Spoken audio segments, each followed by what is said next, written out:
MCN.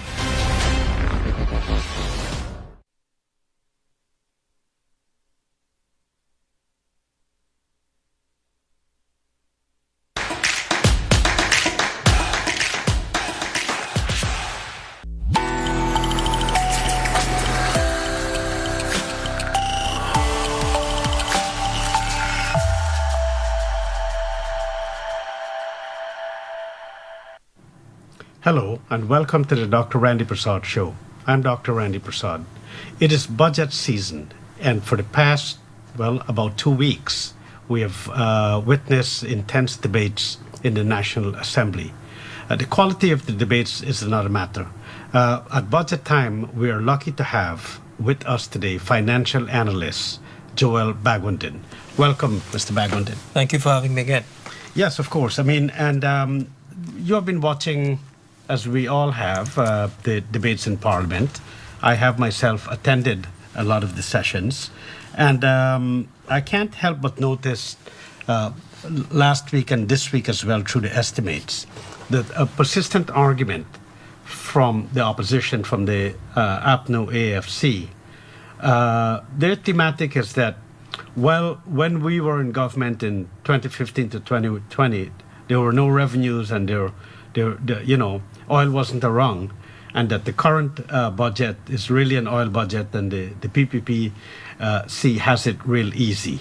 But you have done some work where you've gone back to the pre-oil era, and you've done comparative analysis of it. Can you bring us up to date and up to speed on that comparative analysis that you did, please? Well, thank you for that. Thank you for that question. First, let me say that the pontification by the opposition and their main contentions in the budget debate is factually incorrect. And it could be easily disproven because all of the statistics are publicly available. So let me take it on a little bit down memory lane. The PPP essentially was first elected through a democratic process in 1992. And we all know the history well because we all repeat this on many occasions, including myself, that the government inherited a bankrupt economy. The government was so bankrupt that at that time, the size of the debt stock was 9 times the size of the actual GDP. So that is one. Inflation was 87%. Interest rates in the banking sector was hovering over 30%. There was zero foreign reserve because we were not open. We were not an open economy to the extent that we attracted foreign capital. Yeah, 80% of the economy was in the hands of the state. So we had practically zero foreign reserve. There was no liquidity in the banking system. There was no liquidity in government, speaking to government accounts. By the time we come from then to, let's say, 2007, the debt to GDP came down to less than 50% from 900%. Inflation came down to 2%. Interest rates in the banking sector came down to stabilize at 11%. Exchange rates stabilized at $200 and remain stable to date. You have the foreign reserve in the banking sector, in the central bank, from 0 to 754 million US dollars. That's today. US dollar. I'm giving you 2007 figures. I understand. Oh, I see. Okay. 2007 figures was 754 million. Mm-hmm. And the way you assess your foreign reserve is that to understand what it represents, it has to be, or whether it's sufficient, it has to cover at least 3 months of imports. Import cover. Mm-hmm. So at that time, it represented 5 months import cover, right? The government deposit accounts had in total, together with the foreign reserve, over $250 billion. Present value that to today's money, meaning adjusting it for inflation to today's money, it's $345 billion. That was 2007. From bankruptcy to $0 in the bank in the government accounts to 250 odd billion present, worth 300 and nearly $50 billion today. So, and that was without oil, and not even the discovery of oil. So that's the first point I want to make. What did they inherit? Now, you would recall... What did they inherit? Yeah, they meaning... They meaning the APNU AFC government in 2015. Yeah. So I'm giving you figures up to 2007. Now let's get the timelines correct. Now, you would recall, and the viewers would recall, that the period 2011 that led to eventually snap elections in 2015, we had a unique political dispensation for the first time since post-independence, a minority government, whereby the opposition controlled the National Assembly. What did they do? Now, they exercised that control by cutting budgets. So they effectively disrupted and stymied development. To be clear, this is the APNU AFC. Correct. When they were in opposition. When they were, but they had a one-seat majority in the National Assembly. Correct. And they slashed budgets submitted by the PPP administration. This would be under President Ramutar. That is correct. Now, I mentioned that importantly to understand what happened, because that led to what they inherited. From that fantastic figures I just referred to, I just cited up to 2007, because of the challenges and that dispensation of that period, they inherited, there was a total of $81 billion liquid cash. 81 billion Guyana dollars that they inherited. The foreign reserve, they had about 600 million, plus 600 million US. So to be clear, when the APNU AFC took office in 2015, they found in the banking system $81 billion. That is correct. And 600 million in US dollars in the reserves. Tell us what happened.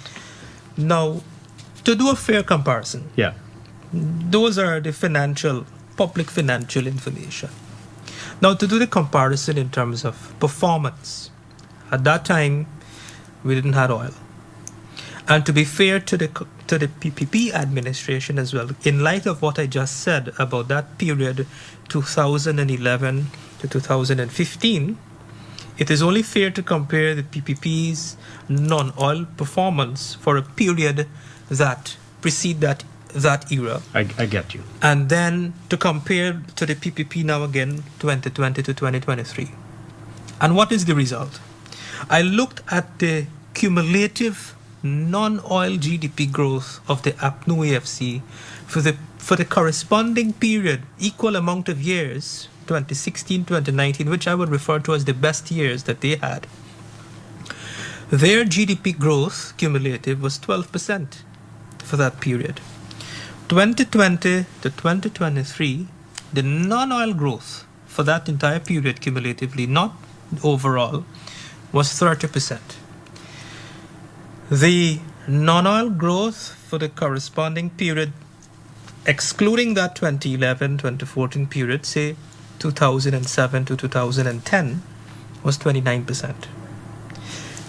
What does that tell you? That's the PPP growth rate. Yeah. It tells you evidently that without oil money, without oil discovery, because they had discovery of oil, and that is important because the moment commercial oil was announced, discovered, activities start to stimulate within the economy to drive that. So instantaneously, so they had the benefit of that effect, the support and building up local content to support that sector. 2007, 2010, the PPP didn't have that. And they've accumulated 30% growth. They've accumulated 12%, compared again with another 30% 2020 to 2023. That tells you that without oil, without discovery of oil, and coming from bankruptcy, the PPP did far better by light years than in contrast to the APNO AFC. So that excuse about, oh, they don't have the benefit of oil revenue.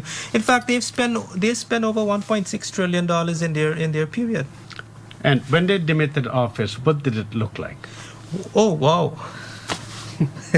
When they demitted office, all of the indicators, sound macroeconomic indicators, deteriorated. In what way? Let's start with the reserve, for example. Now, I just explained to you, to really understand what a country's foreign reserve represent in terms of whether it's sufficient or not, or whether it's good or bad, there is a metric, there is a benchmark. It has to represent 3 months import cover. Correct. In the pre-oil era, in the previous PPP administration, it was 5 months in some years, 4 months, consistently above the 3 months minimum benchmark. The foreign reserve, by the time they demitted office, represented less than 2 months import cover. So even though the number was 500 million, it was not the same as the 600 million that they inherited. Yeah, because the import bill. Correct. So it represented 2 months worth of, less than 2 months worth of import cover.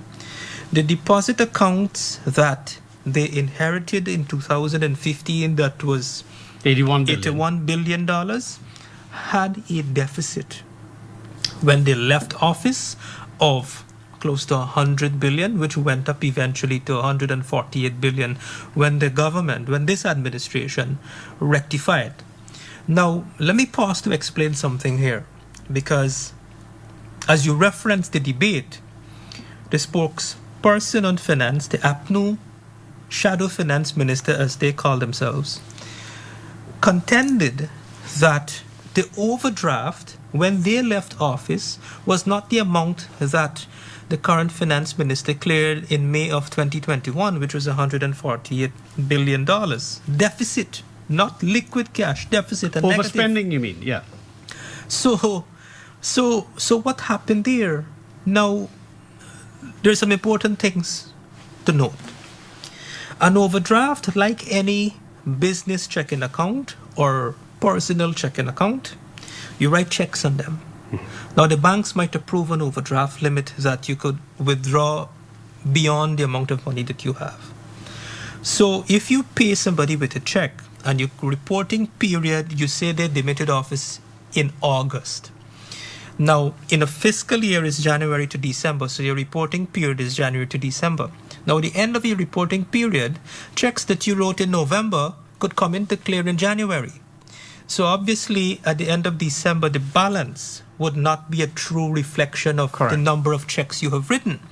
So that is one thing that explained the difference. When they left office, obviously the balance would not reconcile, because obviously you would have unpresented checks. But the point is, those were checks drawn attributable to the APNO government when they were in government. So that's the first thing to note in relation to So let me just clarify this. When they demitted office, the end of the financial year, it doesn't quite show how much debt they had actually run up, right? Correct. So, and I give the explanation for that. But the most important thing, which the APNO spokesperson, I'm referring to them as spokesperson because the Constitution doesn't provide for shadow ministers. Right. So I don't want to adopt something that is not correct. So the Fiscal Management and Accountability Act governs fiscal administration and fiscal management and governs the operation of those accounts. Now, pursuant to the Fiscal Management and Accountability Act, it is permitted, the Minister of Finance is permitted to overdraw those accounts within a fiscal year. But the Act also states that at the end of the fiscal year, they have to clear those balances. They have to nil it. In the entire 5 years period, they never cleared it. They never paid it off. They never paid it off. And so that was a flagrant breach or violation of the Fiscal Management and Accountability Act. And that is the big thing that they have ignored. And so that is what the current government now, Honorable Dr. Ashney Singh, when he went to the parliament, that is what they now had to issue debt instruments, treasury bills, and so on to regularize that in accordance with the law. Yeah. So that was the state. The state was not only financial mismanagement, it was also breaches of financial laws, flagrant breaches of financial laws. Breach of the FMA law. Correct. A breach of the FMA Act. Correct. Yeah. Correct. The other thing too, what that indicates, you see how the finance minister goes to the National Assembly after the budget later in the year for supplementary? The Fiscal Management and Accountability Act provides for that. It provides for that. So that is in keeping with the law. You know what they did? One of the other reasons why those balances were drawn into deficit and it was never cleared, because it was a way of circumventing the approval and scrutiny of the National Assembly. So instead of going to the National Assembly, we ain't going to the National Assembly, we can draw down. So we mean another. You mean, we mean in the APNO AFC? Correct. Yeah. Correct. Another breach of the Fiscal Management and Right. Accountability Act, not seeking the approval for those withdrawals. So it was, in other words, it was illegal. It was illegal in multiple ways. Illegal spending, meaning it did not get the requisite approval, and by not clearing it, that was also illegal. Two different aspects of illegality. Astounding. And yet we hear so much in the National Assembly, we have heard so much in the National Assembly about constitutional governance and good governance and transparency and legitimacy and all of these very important things. But when the opportunity was there to actually practice it, it didn't happen. They operated as though these law doesn't exist. And so the impression conveyed is that if they were in government now, they would have done much better because they would have had all of these resources. Now, there's something you said in passing there, but I think it's one of the first times I've heard it put this way. After the oil discovery, and though first oil wasn't until much, much later on, the investment had begun. Correct. Yes. Yes. And building out, at least at a The minimum, supply chain, the, yeah. the supply chain, the administrative infrastructure, Money and all was of that. flowing. Money was so flowing. money was flowing into the economy. So they actually did benefit Correct. Yes. from the discovery of Yes. oil. It's not like nothing happened. First oil is not when you date the benefit of, Correct. of the new extractive resources. Another theme that we have heard, and I'm sure everyone knows this right now, that it's the biggest budget ever. But you pointed out recently that though it's the biggest budget ever, the budget to GDP ratio tells a different story. Talk about that. Yes, you see, when you're doing these type of analysis, they thrive on examining these issues that is obviously politically that gives a politically convenient narrative to suit them. So it is void of objectivity and really proper rigorous academic analysis or rigorous analysis in general. When you're analyzing anything, not only in finance and economics, you tend to want to be robust. You tend to want to be in-depth. You tend to want to have an helicopter view. So you can't just look at an absolute number, because that number is influenced and driven by many other factors. So to really understand, you have to look at all of the other factors. So when you look at the size of the budget from since 1990, when I look at the data, I look at GDP and I look at the size of the budget. The size of the budget relative to GDP from 1990 up to 2005 was in the region of 60 to 50%. Now that is a huge budget relative to GDP. That is. The budget then came down relative to GDP since 2006 onwards to in the region of 20 to 26% of 20 to 30% of GDP. And it has remained in that region for that entire period. This 2024 budget represents 23% of GDP, the lowest. So from that perspective, it is among the smallest budget over the last 3 decades relative to GDP. Comparatively, So right. largest in absolute terms, Yeah. but smallest in relative terms relative to GDP. And why this is so important, I want to juxtapose this with the argument about the debt. Because there's this big argument, oh, the government, but those of opposing views that give this impression that the debt is ballooning, they're only looking at the movement of debt in one direction. Yeah. They're not looking at They're debt. looking at the aggregates. They're right? not looking at debt relative to GDP, debt relative to revenue, debt relative to exports, debt relative to foreign reserves, etc. Now, why this is so important? Let me give you a simple example. On a household level, if you're earning $1,000, your earnings every month is $1,000, and you have a loan at the bank. Let's make it 100,000 to be more realistic. No, I want to be more practical. Let's take All right. 1,000. Let's take All right. 1,000. If you're making $1,000 and your debt repayment every month is $500, now $500 out of $1,000, that is 50%. That is a lot. That is significant from your revenue. But if your revenue, your income now goes up to 100,000, Okay. but your repayment is still $500. I see why you the started. difference? I see why you You started see the at difference? 1,000. Yeah. $500 is no longer significant repayment, Right. Because you still have $99,500 Yeah. to spend. That is what we mean by relative or relativity, relative to something, because your borrowing capacity is relative to your earning capacity, as well it is relative to your productive capacity, because you have to produce to generate the earnings to repay.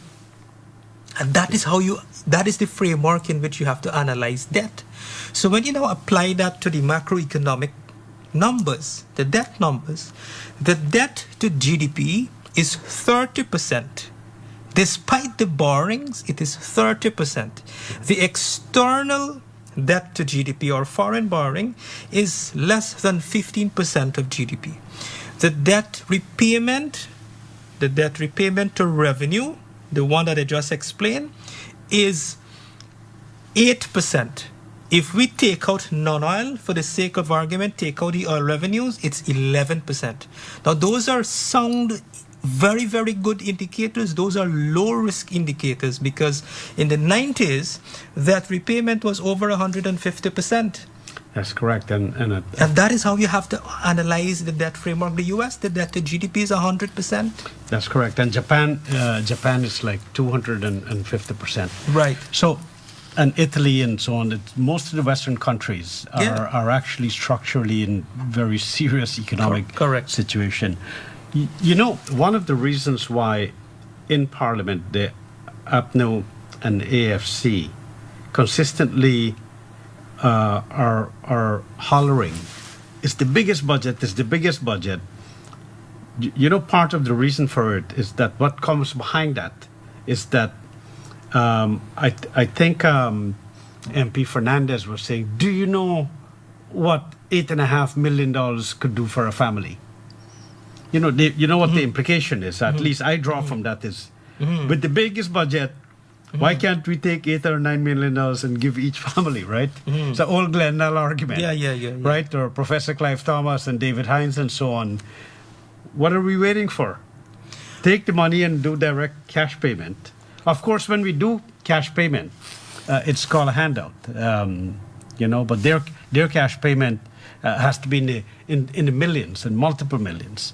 That's not a particularly sound economic strategy, right? To just open the treasury and hand out millions, which would turn out to be hundreds of billions of dollars. Now, well, if you do that, first, let me say, before I go into responding to that in any substantive way, that the budget seeks to do exactly that. The budget is to spend for the people. It may not be direct transfer, but it is ultimately for them to benefit. And we'll get into that later on. But let me my substantive response to that argument by the opposition member. Let's take, they had this number 300,000. Let's bring it down to 300. Forget 8.5 million. $300,000. The economic advisor proposed this number, 300,000 per household. 300,000 per household every month. Times that by 12 months. Oh, every month. By 300,000 households, that's $1 trillion. That's 5.1 But billion. who's going to US. go to work after that? Not only go to work. Only go to work. Listen to this. That's 5.1 billion US or $1 trillion. That is almost the size of the entire budget. Just to pay 300, forget 8 million. Just to give every family, every household $300,000 every month. We have about 300,000 households. Now, when you look into the budget, first of all, I just proven there we don't have that amount of. That's the size of the entire budget. Our earnings from oil right now, based on current production and current prices, is just about 2 billion US, not 5 billion US, just 2 billion. Till 2035, all things being equal, then is when our annual earnings from the oil to the treasury would be in the region of $4.75 billion. Till 2035, not now. So that one single policy alone would bankrupt the country in a single year. Yeah. Forget the 8.5 million logic. The second thing is, suppose we had the money and we opted to do that. Let's just say suppose. You still have over 30,000 people, applications who benefited from house lots, allocated house lots. Where are we going to get the money from if we do that? You have over 50,000 applications still sitting in the Ministry of Housing for their own housing, which is a form, that is how you generate and create wealth. That is an acquisition of a piece of land. Yeah. Ownership of land and being able to build a property on it, which carries a market value, building the road, enhancing the It costs about beautification of $3 million per house lot for Correct. the government to develop. Yeah. So that comes with it a market value, which one can then leverage to generate sustainable wealth Right. over time. So how are we gonna do that if we were to do that? They have the money, but there is no access to housing because we don't have money to develop housing. Right. We have the money, but we don't have hospitals. The population growing. We have foreigners coming in. We have a expanding economy. We don't have modern healthcare systems. So what's going to happen to healthcare? Education. So we're not going to build any schools. Yeah. We're not going to build and improve the education Well, I sector. think the Honorable Carter McDonald basically, if I recall correctly, said, we're building too many schools. Based on the last available data that I checked, that I'm familiar with, which is the 2012 census, we have a young population. We have a very young population. So how are we building too many schools when some schools complaining they're being overcrowded? Then you have people coming back here. Yeah. And they're coming with their families. They need Yeah. schools. You need schools for that. And for that as well. Venezuelan refugees and migrants. Exactly. And you have many of them who are Guyanese. So if we do that, we're not going to build schools. We're not going to build the hospitals. So No roads. No roads. So we have no access. If you're a farmer, you have no access. Your transportation cost goes up. Logistical No cost new goes up. energy supply. Exactly. So what happens to the future? Yeah. What happens to in the future? Let's go back to the 2015-2020 period, the APNU AFC period. If I have this correct I read your article I published today, their capital expenditure averaged around 21%, correct? Yes, because that was consistent with their philosophy. The only difference is what they're not telling the people is that they cut the capital budget. They stopped spending on roads and schools and health. What happened to the other 79%? They consumed it. They consume it in food, dietary, rent, traveling, sporting activities. Buying tickets for concerts. That's where it went. I don't know how that would translate to anything productive in the people's life. And how you're building a future. How you're building a future. Yeah, it's not a laughing matter. But when But I that hear is what about they did. buying the tickets That is what they did. for concerts, I mean that's sad. That's what they did. destructive. Sad but destructive. Can we turn to the 2024 budget? What's your general take? I'm very pleased to see that some of my own forecasts, 3 years before this budget, again, many persons are saying, oh, infrastructure sector get too much money, 236 billion, which is the largest budgetary allocation relative to the entire budget. But 3 years ago, and I'm on public record saying this, so I'm not making this up. This could be verified. I said this at a forum where I was chairing a forum, and the vice president was one of the main speakers, well, the main speaker of that event 3 years ago. And I said it in other forums that when you look at the 1996 National Development Strategy, and you look at the direction in which the country is going developmentally in infrastructure, physical infrastructure, health, all the sectors, education, etc.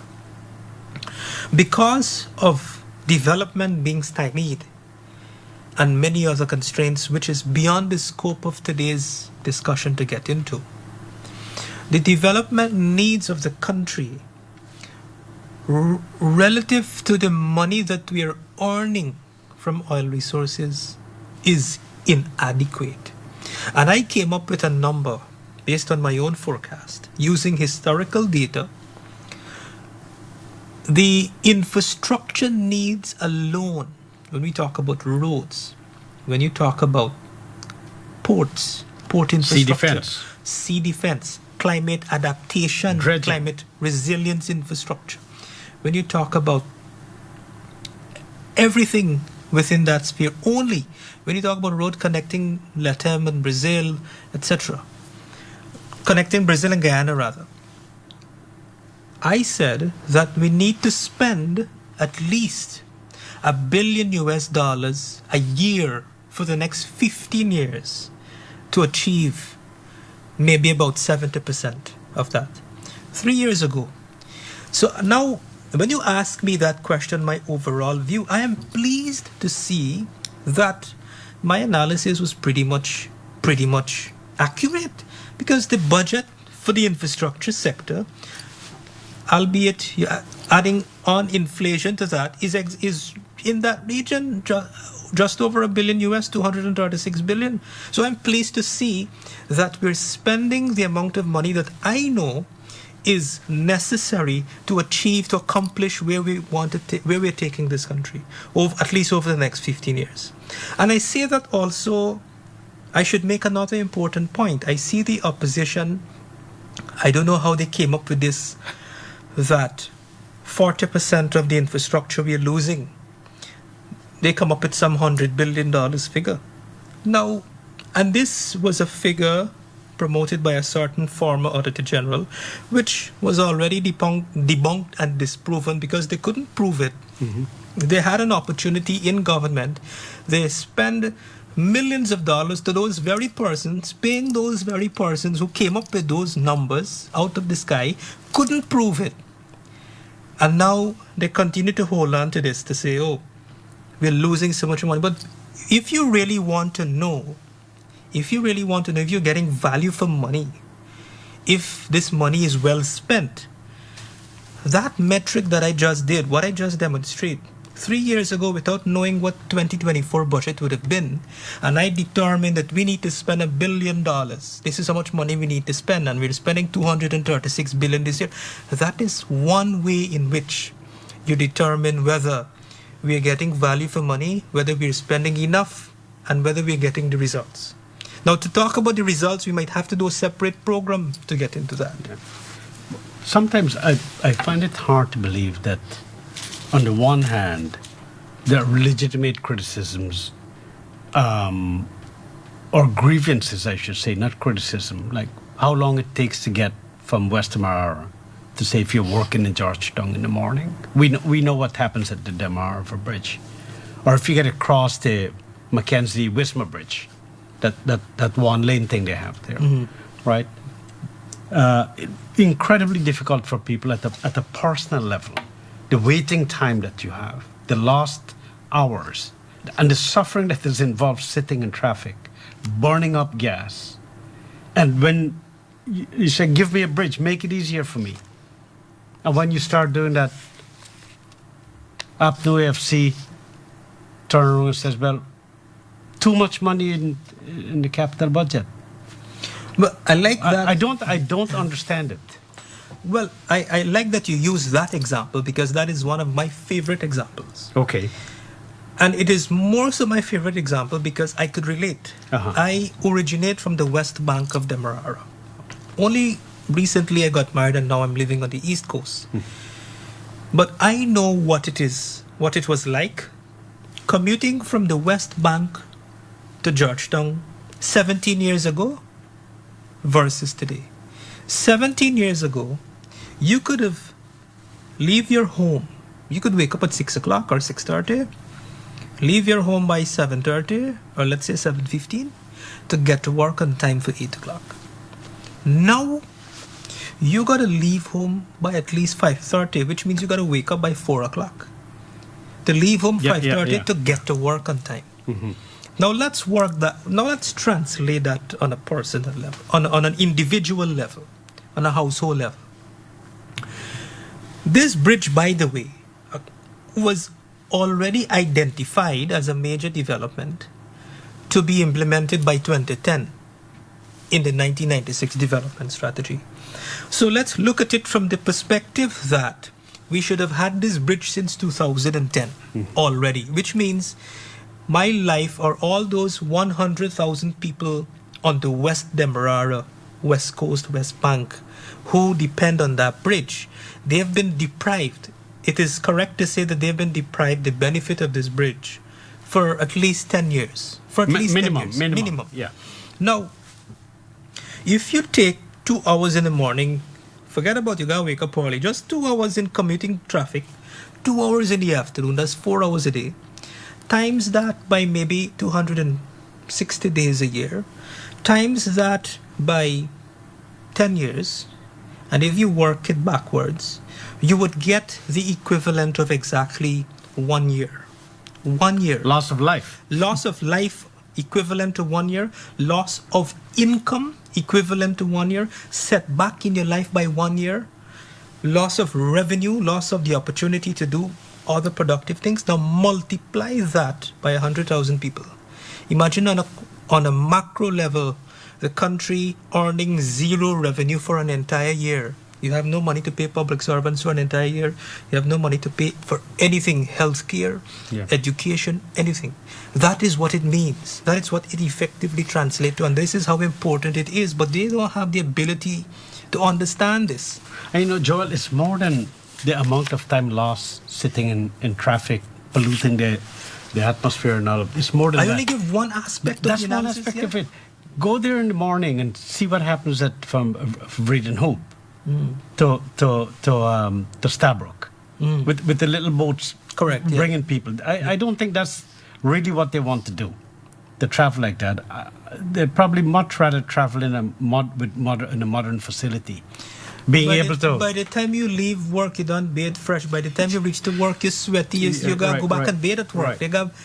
The employers gotta build, and I know of this. Yeah. Because of that, some employers built facilities, invested in facilities to provide for that, so that staff could go and fresh themselves and have a shower if they may, or whatever the case. And there are other human costs. You're right. Maybe we ought to do this some other time. But you know, for young people, school children who live across the river, and I know this from my own experience back in the 70s. If you want to stay back and say participate in sports or other kinds of extracurricular activities, it makes it really, really difficult. Because when you're done with that, rush hour would have begun by then, and then you're caught in that time trap there, right? Let me give you another. Because you got to get home to do homework and all of that. Let me give you another Right? example. You have Yeah. a lot of working people like myself Yeah. who have children, and both parents are working. And How are you going to drop them off and pick them up? Not only that, you have a babysitter at home. Yeah. Who's paid by the hour. Yeah. Who's paid by the hour. So when you are stuck in traffic for an extra 2-3 hours, that is an extra cost. Correct. To pay those extra hours. Right. Plus, you're delaying the babysitter, Exactly, from doing other things. who also has a family too. Exactly. You know, so the ricochet effect. So the point I suppose we're spending on this is that criticism of the capital budget is really myopic and short-sighted. It's and, misplaced, misguided. right? Yeah. Can we talk about some of your capital expenditures that you're particularly pleased about in the 2024 budget? I know you like healthcare. I know you like education. I know you like roads. Any specific ones that you really are looking forward to them being completed? Certainly the gas to energy project. That is huge. Talk about that a little bit. The gas to energy is a game changer in many ways. In what way? In many ways. In many yes. ways. Let me Yeah. give you a few examples. If you look at the annual revenue for GPL, the last financials I look at, it was about $30 billion. Now GPL's revenue, that does not include the other hinterland regions that have different separate power companies Grids and systems that and are stuff. not captured in GPL. Yeah. Just GPL alone, so which means it's not a correct reflection for the entire country, Right. because you have those other. So GPL alone, that $30 billion in revenue is coming out from households' pocket and commercial enterprises. Cost for electricity as a source of energy and household as a source of energy. If we're going to save half of that, that's $15 billion. That is $15 billion savings right instantly in household savings, which means you have more disposable income. Yeah. As well as instantly it incentivizes, it reduces the production cost, especially for the manufacturing sector, Yeah. right? That is one way in which it is a game changer. It means international competitiveness In manufacturing. Yeah. because I love to give this example. If you go in the supermarket now, a bottled water from Trinidad and Tobago is cheaper than a bottled water produced right here in Guyana. Now maybe the price has gone up because they recently removed some of the subsidies in Trinidad, but before they experienced these challenges that they're going through now, Yeah. a few years ago, bottled water was cheaper. Yeah, Trinidad They has been still- beating they- Guyana for decades. For a long time. With That is because of fuel, right? That is I mean, yeah. because their energy sector is heavily subsidized, and they're about 90% driven by natural gas, Yeah. the source of energy. Now we are moving to that. The cost was 5.8 cents a kilowatt hour. How are we competing with 5 when we are 30? So you see, Now we're trying to get it down to we're 14. trying to get it down to 15. Still 14, yeah. not comparable. Still not comparable. I think Glenn Lal said he could do it for 5. Well, we're still We're waiting. waiting. We're still waiting on the proposal. Mr. Lal, we're waiting for the proposal, sir. I mean, So that is one way. Then it will also drive a whole new industry. It will drive activities in new sectors, in new industries. You have the cooking gas as well, which would be a game changer. Gasoline prices. Then we would also be able to tap into become an energy exporter. Then I didn't talk about the savings in fuel imports. You have about a third of our fuel imports that GPL consume. That works out to that will do wonders to our balance of payments. that right? works out to about $300-400 million US dollars in savings, right? So those are just a few ways in which it is a game changer. Absolutely. And in terms of management of the household budget with significantly reduced electricity costs and also, cost of water and all of that's going to Yeah. really be more in alignment with at least Caribbean prices, because we really pay a premium Yeah. for fuel, right? Yeah. So, how about the human development side of the budget? We have talked about that a little bit. What do you like in the budget on the human expenditure side, the human development side? 30% of the budget, which is the largest. The infrastructure budget is 29%. The social services sector is 30%, therefore making it the largest, even though it's by Yeah, by Bare- 1%. barely, but still. Now that caters for the social services sector covers health, education, social welfare services, housing. That's human development, improving on the social side. Then to complement human development, when you have access to education, you need to create the opportunity. But let me talk about education. We have a huge, and we talk about this in previous programs, about the skills deficit. Less than 5% of our labor market has a tertiary education. So the allocation in there for the education sector, scholarships that complement university again, moving university education to free education, that is huge. That's a big game changer on the human development side. Because human development for me starts with education. With education, everything else follows. So once you're going to invest in building up the education of the population, then you got to also equally invest in the economy to create the opportunities. Because when they become educated, when you have all these pool of educated people, you got to have jobs for them. You got to have opportunities if they want to get in, if they want to be an entrepreneur. What a reversal of a problem, huh? Because at one time, our major problem here, apart from poor governance under the old PNC, was unemployment. In fact, up to very recently, unemployment, even under PPP administration. They don't understand how the economy works. The last time the last APNU government, the president said that it's not the government job to create employment. So I don't know what is the government job. Well, if it's not the government job and you don't want to put money... They took away people's job. Yeah.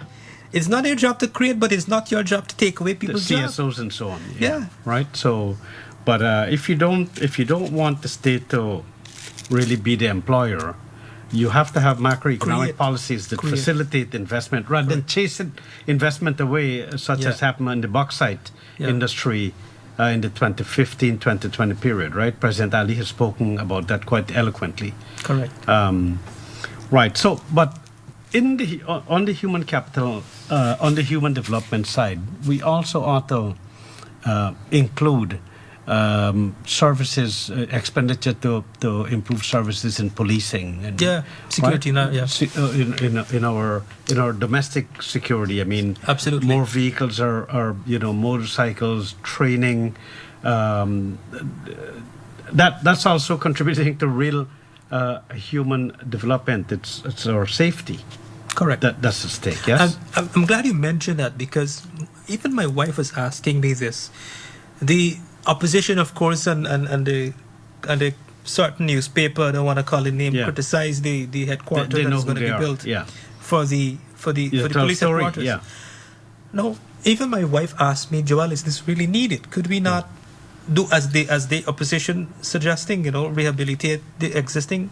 And my response to her was this, which is now my response to those and the people generally. Well, she wasn't taking their side. She was just asking what is the merit in it.